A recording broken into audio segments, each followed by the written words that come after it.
Olá pessoal, boa tarde. Eu sou a professora Lucimara e hoje nós vamos ter a aula sobre a segunda lei de Mendel e lei de Morgan. Para isso, nós vamos retomar alguns conteúdos lá da lei de Mendel.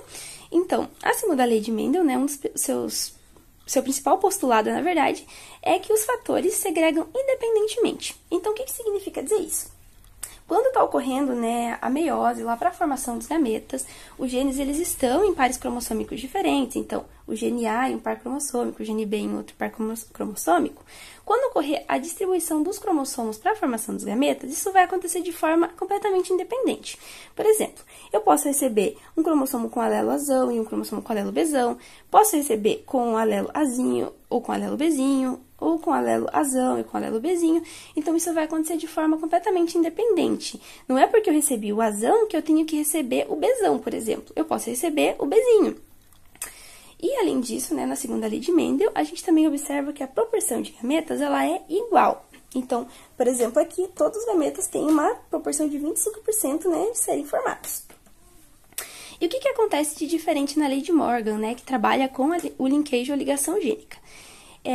No linkage, é considerado que os genes, eles estão ligados. Então, o que significa dizer isso? Que eles estão ligados no mesmo cromossomo. Mas tá, e o que implica isso na formação dos gametas?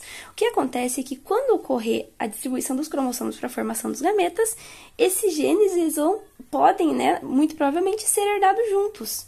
E aí já não é mais uma segregação independente. E aí, o que acontece? Por exemplo, você pode receber um cromossomo com alelo Azão, Bzão, pode receber com Azinho, Bzinho, mas eles sempre vão acabar vindo juntos, E o linkage, ele também considera que ocorre o crossing over. O que é o crossing over, pra gente lembrar? Quando tá acontecendo lá, a meiose para a formação dos gametas, na fase de intérfase, cromossomos como esses que são simples, eles são duplicados.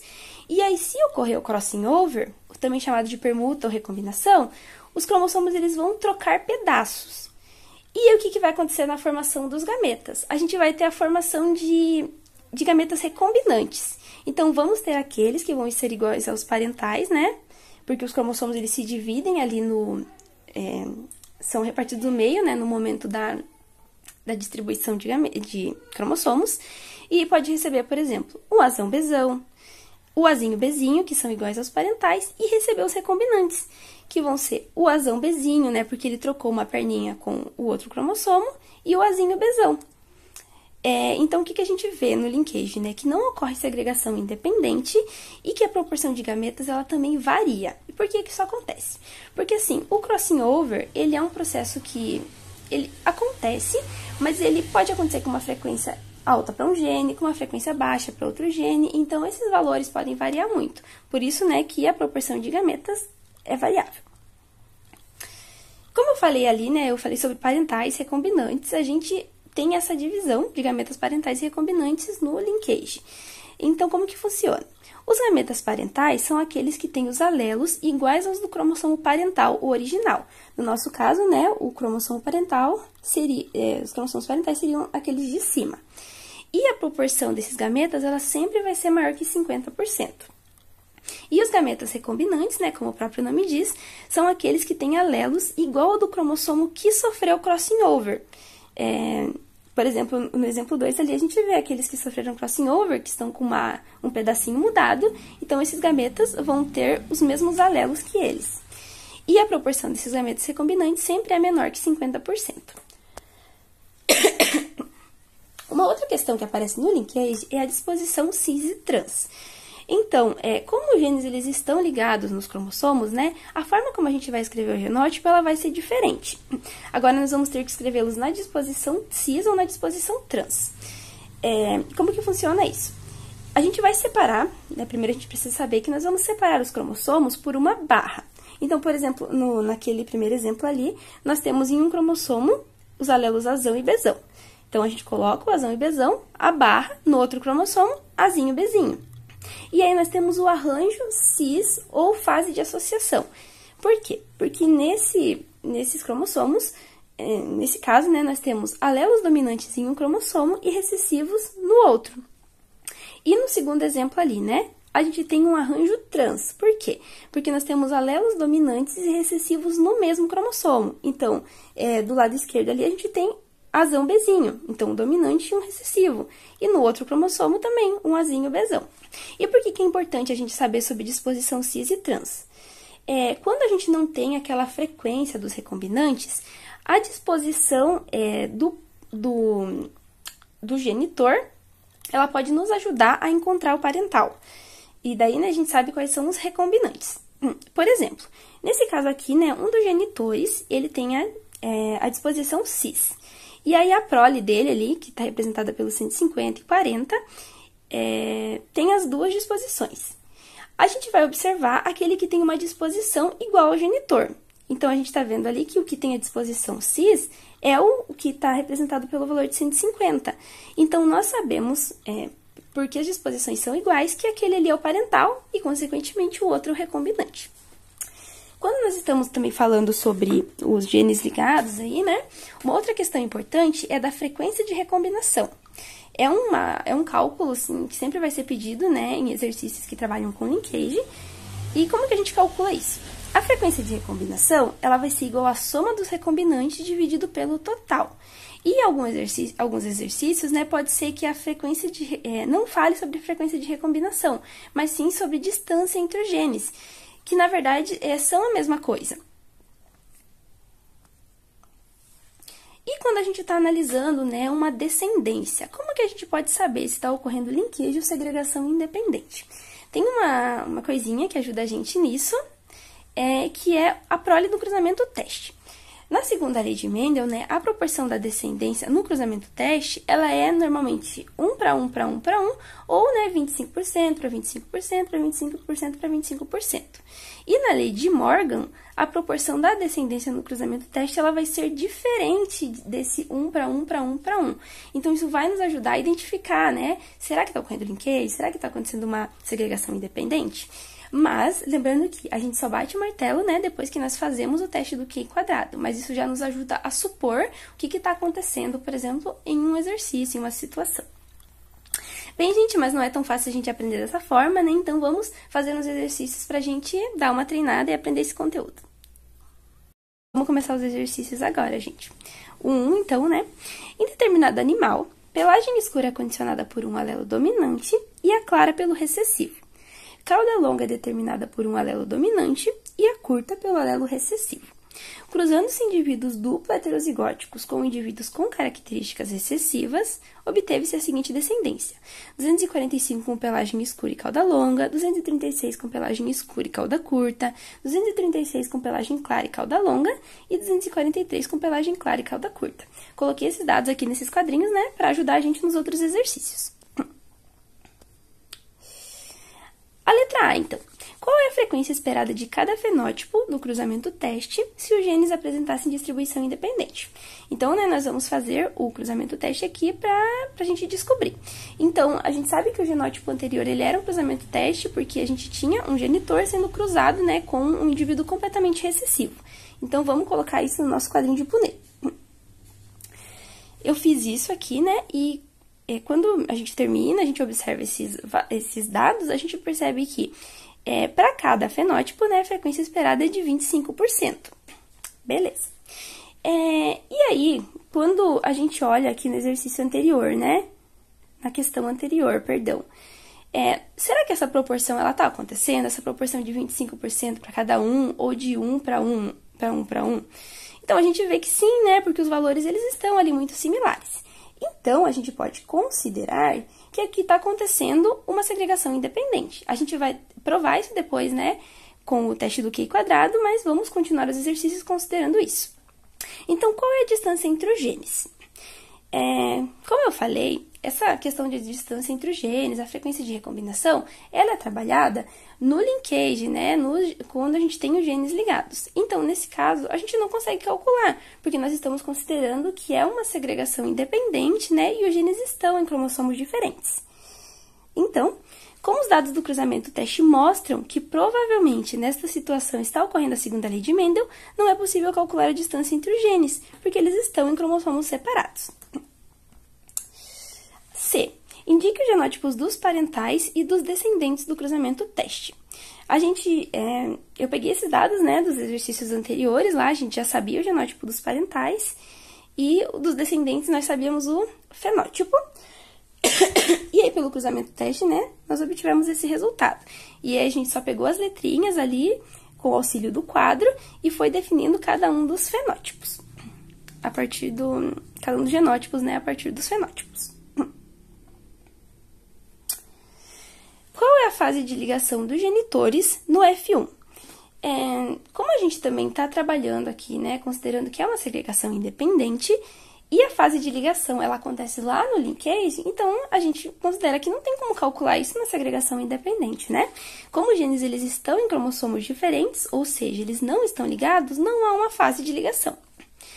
E de acordo com a sua resposta no item A, qual é a sua explicação para os resultados obtidos? Então, como a gente falou, né, nós estamos considerando aqui que é uma segregação independente, porque a proporção ela obedeceu aquilo que normalmente acontece na segregação independente. Mas, né, vamos fazer o teste do Q² para a gente ter certeza disso. Então, a gente postulou primeiro, né, nossa hipótese do H0 aqui, de que é um cruzamento teste em que os genes segregam independentemente. E aí, eu fiz, né, o teste do Q² aqui, como vocês já sabem fazer, né, eu só tô explicando o conteúdo, então eu não fiz o passo a passo. Mas o nosso x² calculado, ele deu 0,4041.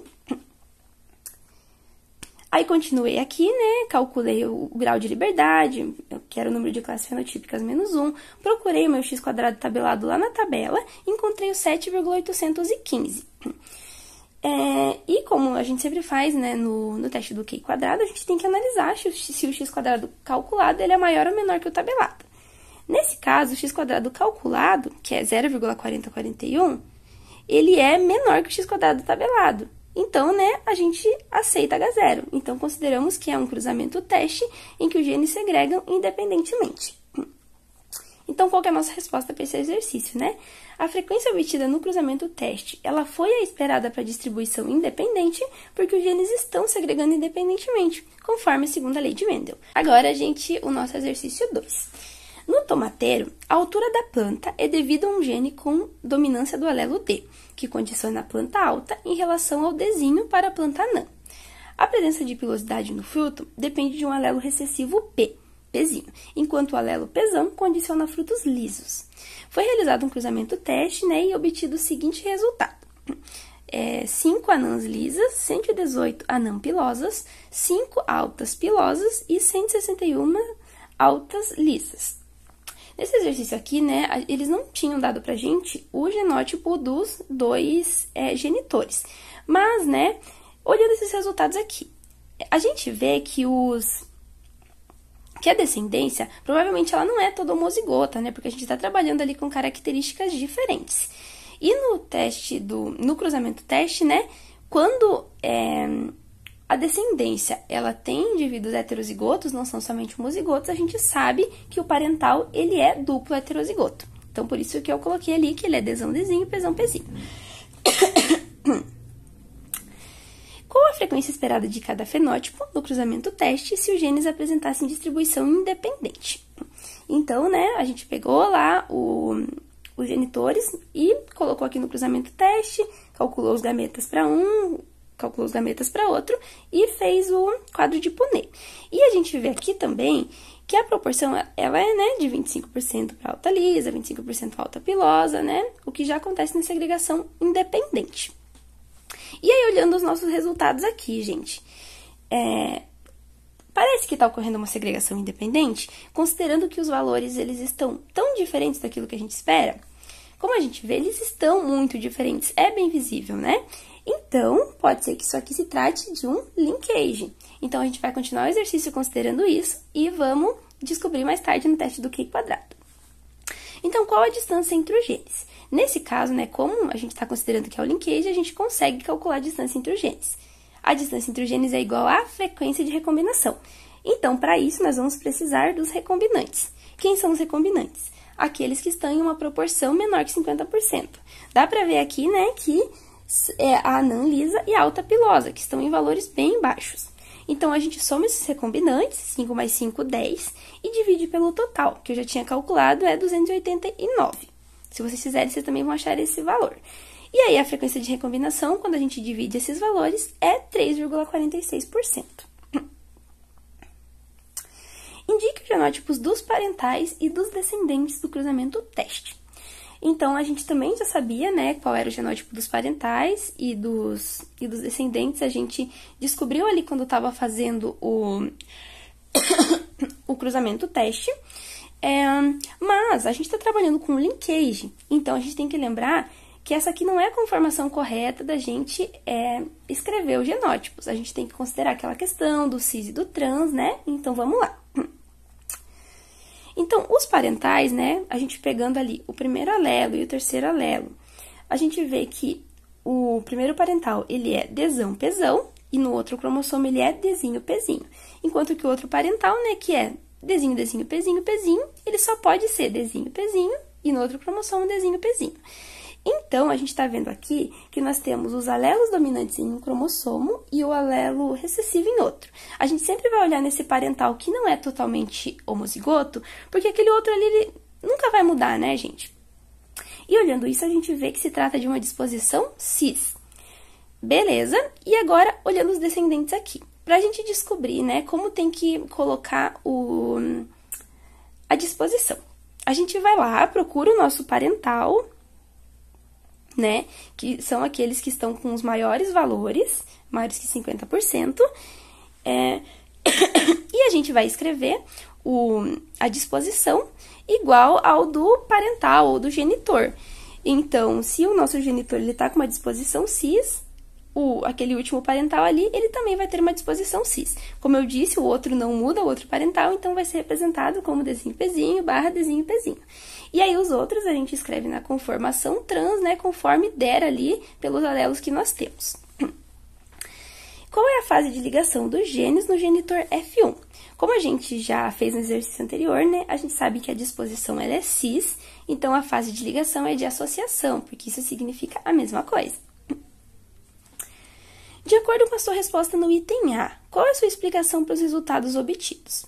Então, a gente considerou lá no item A, né, quando a gente estava observando os dados, que isso aqui parecia um linkage porque ele não estava obedecendo o cruzamento teste da segregação independente. Mas, como eu falei, a gente só bate o martelo depois que fizer o Q quadrado. Então, bora fazer esse Q quadrado.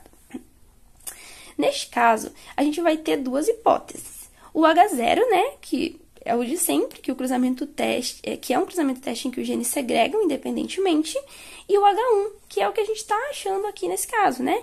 Que é um cruzamento teste em que os genes estão ligados. E aí, a gente vai lá, faz todo o teste do Q quadrado, como vocês já sabem fazer, e quando eu fiz o X quadrado calculado, deu 263,15. Beleza, continuei o meu exercício, calculei o grau de liberdade, que ainda é 3, olhei lá na minha tabela e o x quadrado tabelado deu 7,815. Então, a gente vai lá, faz essa análise, né, se o x calculado é maior ou menor que o x tabelado, e quando a gente faz isso, nós vemos que o x calculado, ele é muito maior do que o x tabelado. Então, o que a gente faz nesse caso? A gente rejeita H0. Só que, como nós temos uma outra hipótese, a gente aceita essa hipótese, que é o H1. Então, a gente vê que trata-se de um cruzamento teste em que os genes estão ligados. Então, né, a frequência obtida nesse cruzamento teste, ela não foi a esperada para distribuição independente, porque os genes estão ligados. Então, agora a gente sabe que, né, faz todo sentido.